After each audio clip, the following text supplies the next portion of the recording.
Michelle Stratman, and I've been a member of St. James for about 4.5 years, and I've been a potter for around 6 years.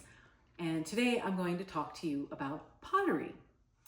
All pottery starts with clay or mud, looking like this. This is a very watery clay known as slip, which is kind of used as glue. When it gets a little bit more dry, it's more of what you think of as clay. And when it gets a little bit more dry than that, it becomes what we call leather hard, which is what this piece right here is, which is movable.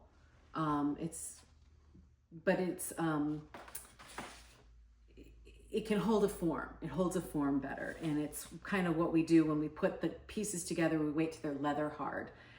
After that, it becomes bone dry, which is what it sounds like. It gets all the water out, and then you put it in a kiln. And up until this point, it's just clay, and it can be put back into the earth. Then you put it in a kiln, and you fire it to about 2200 degrees over a period of 3 days, because you have to ramp up and ramp down, because if you do it too fast, you put it in like a preheated oven or something, a preheated kiln, it would just crack. And if you open the kiln too soon, it will crack. Once it's been through the first firing, we call it, it becomes bisqueware, and that's this. And it's very fragile. You don't want to mess around with it. You don't want to hold it weird. And then once it's become bisque, you typically dip it or brush it or pour glaze on it, which is basically liquid glass. And once it's been glazed, you can do well, actually, I should say you can do colored slip over your regular, and you can make mason colored things, and you can do things. This is called sgraffito, where you put it on, you wait for it to dry, and then you scratch it off, and you can do all kinds of designs that way. Other than that, the glass that I'm talking about moves, so you don't really know. Like this is, and it's not the color you think you're going to put on usually. This glaze, for instance, looks almost black. It's a dark gray, and depending on how thick it is, it can come out brown, or if you look inside there, or here, it's white-ish. It's called birch, and you don't really know until it comes out of the kiln. You know it's going to come out some variation of this, because there's usually a picture or something on the thing, but it's never, like that doesn't look anything like this. So you never really know what you're going to get, which is part of the fun of the pot and part of the frustration for some people. Also, when it's leather hard, you can put like pebbles and sticks and leaves in it, and you can make some incredible designs.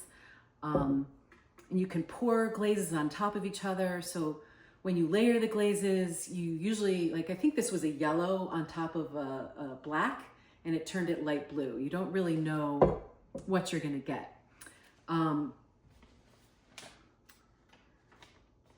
After you've glazed it, you put it in the kiln again, and it becomes what we think of as a finished piece. That's your ceramic. So this is ceramic, and then you put the glaze on it, and it's still ceramic. It's just a lot more sturdy because you have that glass layer on it. This is my most current project. I'm not finished with it. It's a replica of our first house on Allview Avenue in Brewster. It was a home for factory workers in the board and milk factory. And when we lived in there, there weren't any factory workers, there wasn't any factory, there were just a lot of houses really close together. And we became very close to our neighbors, in not just physically, but also we had a lot of support from that neighborhood. I could tell the old woman next to me when her tea kettle was whistling, and the kids would yell across to each other good night at night. So it was a really supportive, loving neighborhood. And that's why I wanted to make something to memorialize that period. It was really fun. Whether I'm at St. James or in the Pottery studio, so I go to the Pottery studio and I see all kinds of inspiring people there that give me good ideas to be more creative. Or if I'm at St. James, I always have communities where people inspire me and support me, and that's I've been lucky that way. And that's it.